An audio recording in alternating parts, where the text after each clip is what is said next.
to a paraplegic who could drive a wheelchair by thought alone. So there's a lot of benefits that could come out of this kind of technology. It's called brain-machine interfacing.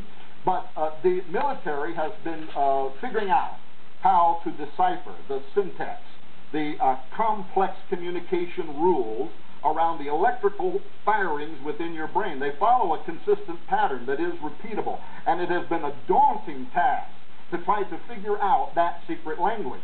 But over the decades, well, you may have gone to YouTube at some point, and you watched one of the early illustrations there of a rhesus monkey. And it's got a chip implanted in the hippocampus of its brain, and it's got wires running out of its brain that's going into a computer, and by thought alone, the monkey has learned how to move a computer cursor around on a screen in order to make decisions and then to get reward. Well, that was a very early illustration of this technology. The technology has gone crazy in just the last few years, especially the last 36 months.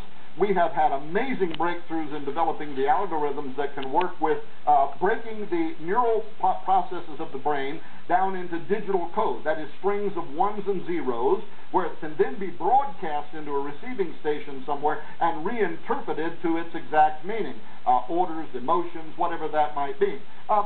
You know what I'm talking about, don't you? You're sitting here right now, you're listening to me, and thoughts are going through your head. That's neural activity. You're sitting there thinking, man, this guy is out of his ever-loving gourd.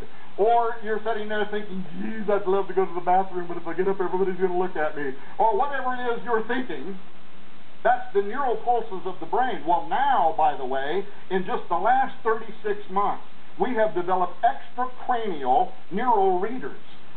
In fact, this technology is advancing so quickly that at Christmas last year, a couple of the games makers introduced game systems where children can play games via thought alone, mind control, moving characters around on a screen. Now this year I understand there's going to be 10 or 20 new systems coming out. Furthermore, televisions, next year, beta televisions that you will be able to control by thought alone. I read that and said, really? I mean, we're not already big, fat, dumb, couch potato-y enough that we're going to sit there and just think? I want my robot to bring me another beer, and I want to change to channel 23 and turn up the volume. Really, get up and walk before you die.